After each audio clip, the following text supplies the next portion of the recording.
Hi, good day. In my first video in early March, I introduced the war in Iran is going to play out into a protracted blockade to help stabilize the dollar, help the USA to refinance the $9 trillion of debt that is due this year and another $10 trillion of debt that's due next year. Put differently, they've got 15 months to come up with $20 trillion worth of money to finance the debt. So that was early March. The rest of March and April and May have pretty much proven my theory right. They have made this a protracted war. They have tried to control the world's economy through manipulating the oil price at a sustained high level of between $100 and $115. If they had just let this thing go, it would probably reach $180 to the barrel. Yeah, they really manipulated and controlled this very well. But what I failed to explain in that video is why the USA was bombing Iran's civilian infrastructure and how the bombing seems to have a very strong benefit to the investments of the Trump family.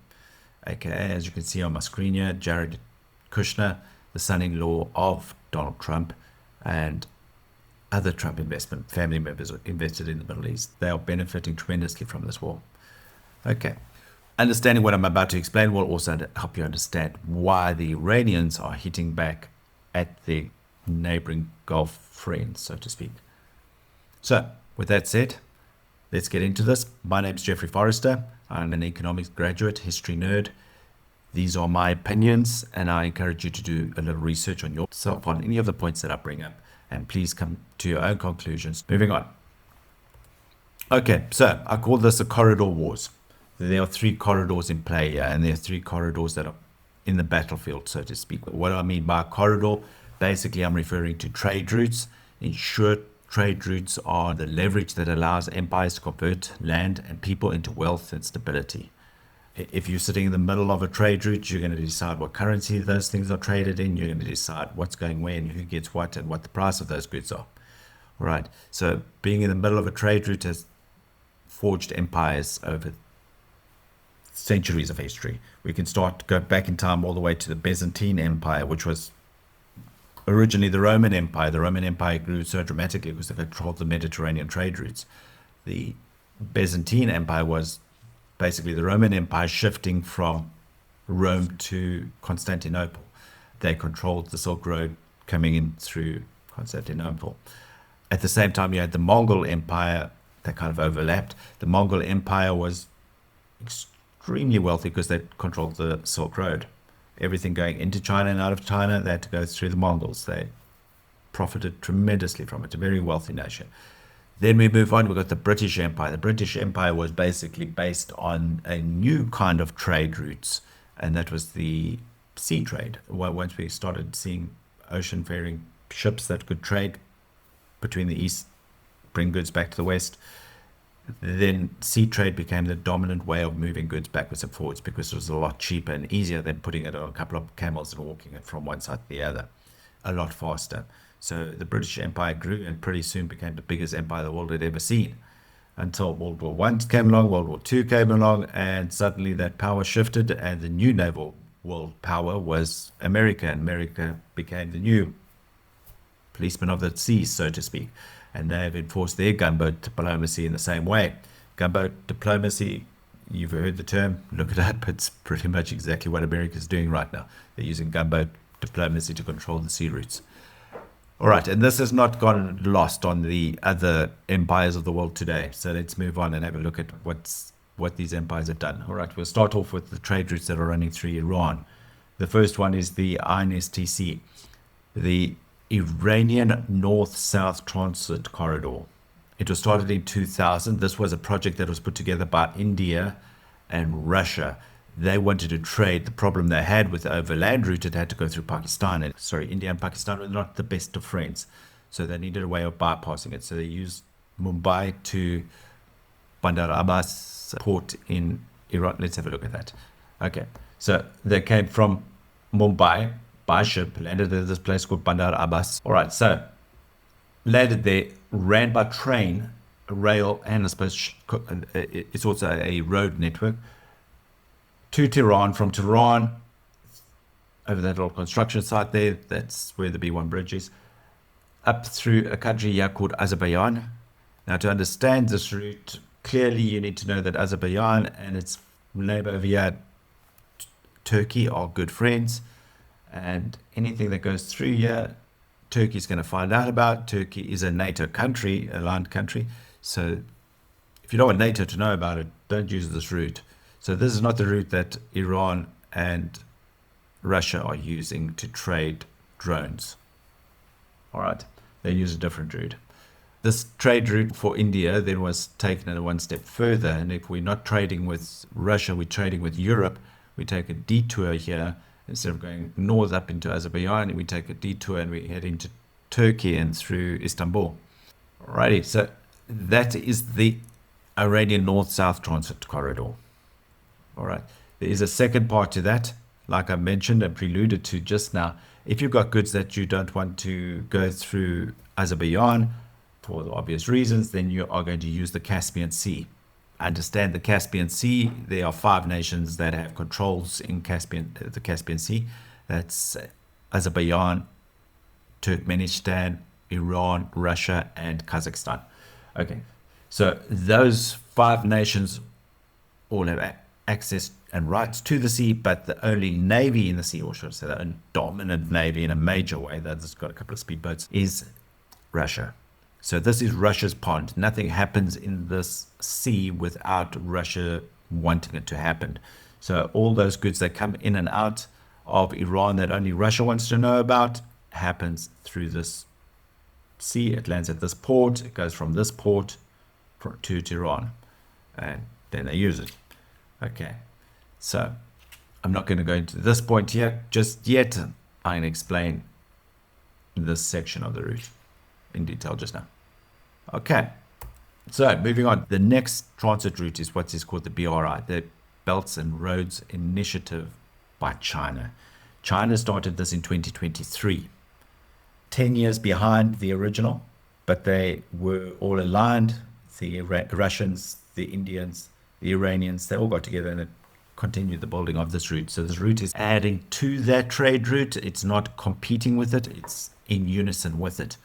So the point being, China realized it's got the same problem. It's got the first island chain wrapping around it that the West is controlling. So they can't trade if there's a trade embargo on them. If somebody's going to conduct a blockade, they're stuck. They can't move their goods. If they did manage to break through the first island chain and get their goods out, then they would get stopped at the Straits of Malacca or the Straits of Hormuz. So they're very vulnerable to the sea routes. So they decided they are going to build a new Silk Road, a railway route, for 2 reasons. A, to get away from the constrictions of the first island chain and the naval dominance of the US by going overland. Now, a train route from Tehran to China, it's literally 3 times faster. It's like 30 days. It's a hell of a lot faster. Trains travel 100 k's an hour. Ship, you're doing 30 k's an hour. All right. So this is the trade route. This line, I'm going to call it line. It's a railway route and a road route that runs straight to China. There's a number of branches off here, but remember, China's got a big problem and it's got a massive desert that's bordering this. So there's not a lot of ways this trade route runs. To Iran, it also comes from Bandar Abbas, Basra. So goods coming from this region. Now, Iran's oil lies here, this area. So all the oil that Iran wants to now send to China via rail goes on this train line. Okay. And they upped this. The blockade happened. This train route was running at max capacity. And those trains were shunting backwards and forwards, carrying oil to China and goods back. So those goods would go into Europe via this route. And we can see here, let's go back to number 2, is the AMEC corridor. In 2020, we started what they called the Abrams Accord. They got together. Jared Kushner and Benjamin Netanyahu got together with the UAE, Saudi Arabia, and Jordan. They decided they are going to enter into a new form of diplomacy between the 5 of them, and they are going to sign what they call the Abrams Accords. The backbone of the Abrams Accords is the AMEC corridor, the India, Middle East, European Corridor, AMEC. It was announced on 9 September 2023. Very relevant date there, 9 September 2023. Let's have a look at that announcement. Build a new corridor of peace and prosperity that connects Asia through the UAE, Saudi Arabia, Jordan, Israel, to Europe. Okay, so that was a very proud moment for Benjamin Netanyahu and Jared Kushner, because this is their swan song, so to speak, this particular course. So let's have a look at that. All right, so the AMEC corridor starts off in India, lands here in Dubai at a port called Jebel Ali. There's a second port, finished goods from India that are going to Europe, or European goods going to the east are going to be traveling on this route. This, they reckon, is the new Silk Road. Goes from UAE, it's going to go into Riyadh. From Riyadh, the massive rail hub there, it's going to go through to Jordan. Jordan's got a massive rail hub there as well in a place called Zarqa. And then from there, it's going to the port of Haifa, straight on to Greece, into Europe. Launched this thing in 2023. They announced it. They're only starting building 2020, late 23, 24. So they are way behind the other corridors that are up and running. There's a big delay. So it's pointless building a corridor if you've already got competition that's far ahead of you. You're playing catch up unless you've got a plan. And here's the plan. There's been a strategic effort in this war to disrupt both the BRI and the North-South Transit Corridor. They've destroyed firstly the B1 bridge. Massive destruction of that bridge, which was aimed on the completion of the bridge. It wasn't completed. It was about 90% completed. It was like months away from being finished. It hadn't been used yet, but it was going to speed up the transport route by 15%, improve the whole transport corridor by 15%. It was a massive improvement.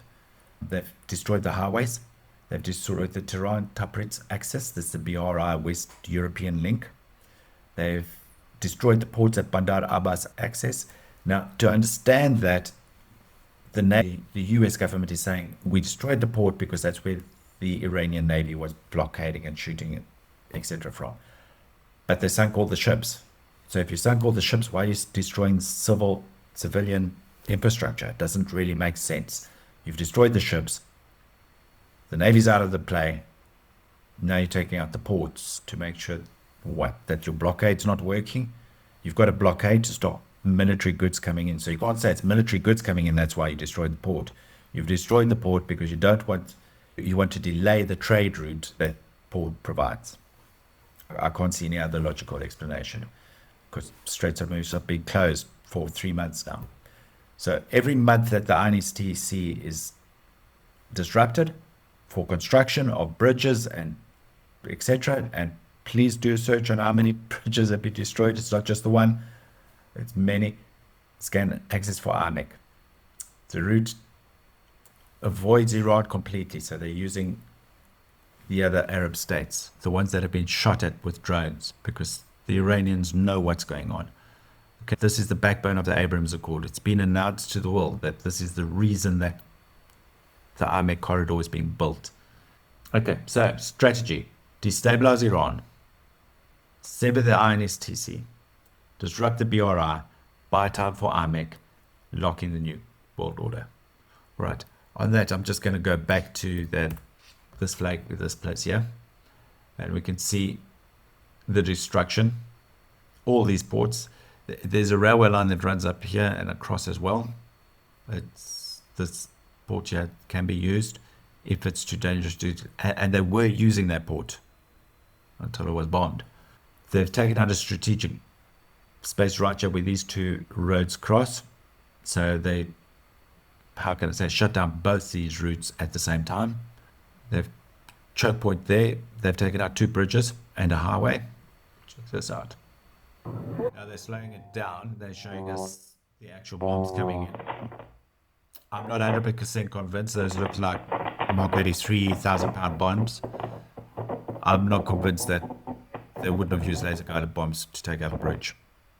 But hey, the Israeli Air Force is pretty damn good. They could have done this. You can see that bridge taken out. That is a big 1,000-pound burns.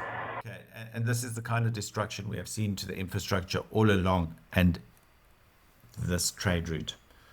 Right over there, yeah, there's a lot of places. Now, I want to just dive in here a little bit.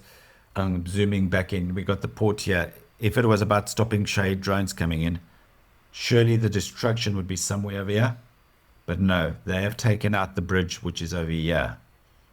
So taking out the bridge is not about stopping Shahed drones coming into the country, which is the reason that was given. It's not about stopping missiles coming into the country. Yes, this is a connector that runs through Azerbaijan to Russia, but you're not going to send weapons that route. You are going to send it this route. So why are you taking out that bridge if it's not about slowing down the BRI or the North-South corridor? It's about slowing them down to buying time for AMEC to be completed. It's the only reason.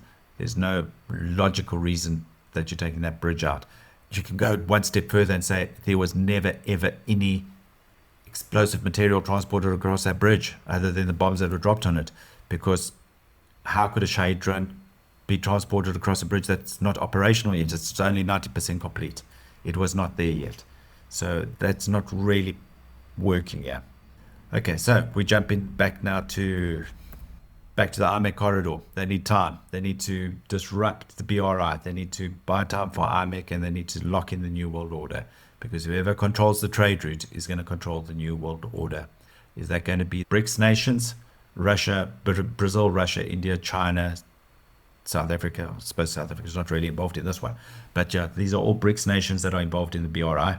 And they're going to determine their own currency if they got the trade route. And then it's not going to be the dollar. So this trade route has to work for Western powers to dominate. All right, so now we get into the Israel problem of the AMEC corridor. Okay, Israel has got two constraints with the AMEC corridor that we need to bear in mind. The first one being Haifa.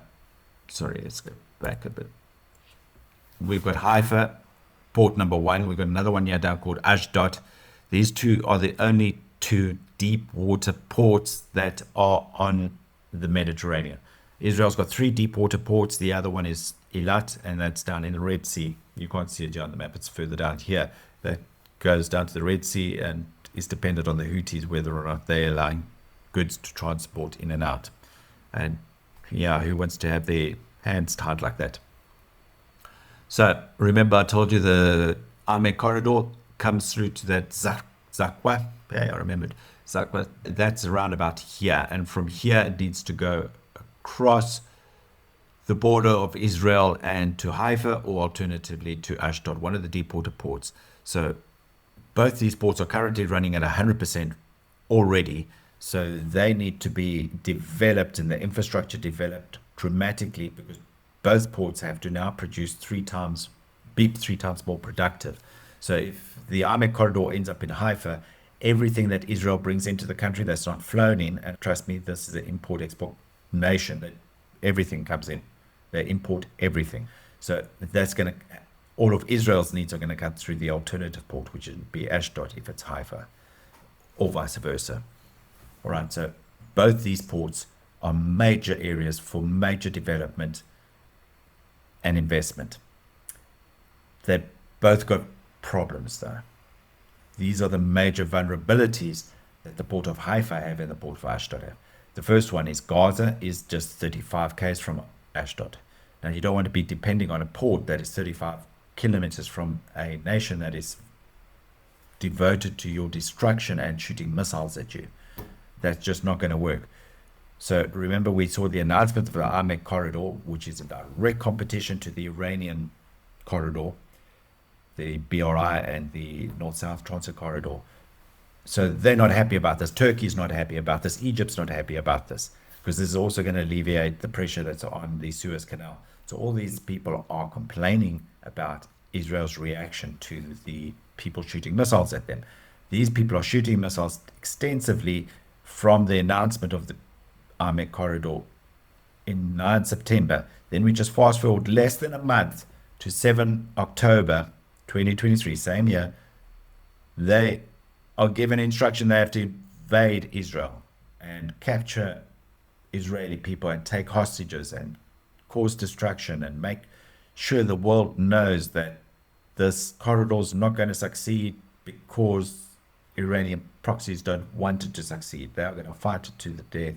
Well, the cities in Gaza have been what I'm going to call concentrated. Just to quote a World War II word, basically means obliterated. It's been taken out by bombs. 83% of the city is destroyed. All the cities. I know there's not just one city in Gaza. It's a number. It's Yunus Khan. Khan Yunus, Rafah. Yeah, there's a number of cities in Gaza. But they're all been seriously destroyed, 83%. Up north, we've got a similar problem with Hezbollah. Hezbollah also started lobbing missiles at Israel straight off the announcement of this, the Abraham Accord and the Ahmed Corridor. And again, they also started attacking the settlers in this region, Israeli settlers, etc., and shooting bombs at them at the same time. So again, same operation. The Israelis on September 2024, they detonated pages and walkie-talkies and took out most of Hezbollah leaders. They have evacuated everybody north of the Latini River. Now that's a very nice way of saying they forced everybody in this region to move north. They've created a buffer zone so this area here can be developed. This here is going to become prime real estate. It is probably the most valuable land you could invest in right now, because if the Ahmed Corridor succeeds, everything's going to happen here. It's going to be the center of the world, so to speak, the new Istanbul of 1600s. Right, I hope that makes sense. Now, who else knows this? The West Bank here seem to have caught on. The Palestinian Authority have not been so vocal and objecting to this whole thing, because guess what? If you've got a transit route that comes from here and has to come into the country, you're in the middle of it. You are going to benefit from this. So just reap the profits and enjoy it and hope it works. Okay, so moving on. The corridor. All right, so we have India, Iran, Russia did the north-south corridor. Then we have China did the BRI. And IMEC is USA, EU, India again, Israel, Gulf states. So you can see the clever one here is India. They're backing both horses. They've been to the racetracks before. All right. So the status at the moment, the north-south transit corridor is disrupted. It is broken. It's not working. It was working. It's not working. Nothing's happening. Likewise, on the China, the BRI, that route is not operational. It is closed for business.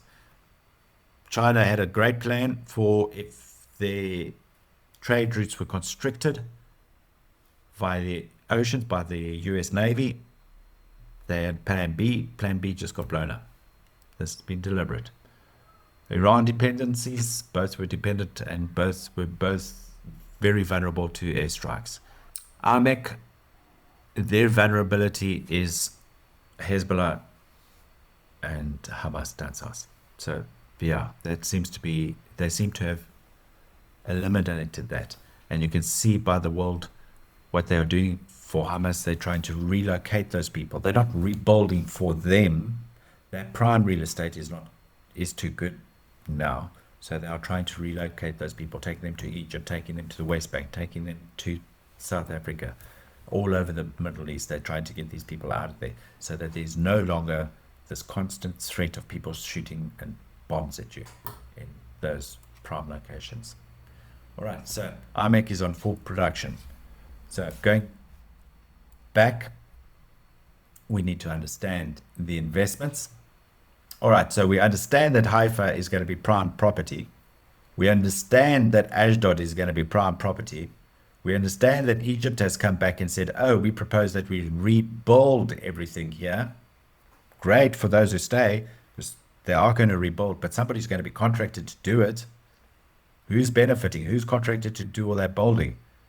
Okay, there's a company called Phoenix Financial, which is part of Jared Kushner's Affinity Group. So he's invested in Phoenix Financial. He's invested in Shalom Holdings. Shalom Holdings is responsible for the development of Israel's shipyards inside Ashdod port. He's invested capital into numerous equity portfolios in the region to manage logistics. He's invested in financial services. He's invested in insurances, financial services, insurance companies to back the insurance of all sorts of goods and trade going in and out. That is going to be the most profitable part of this. He's invested into even car hire companies in this region. That's how much this is going to grow. They know that.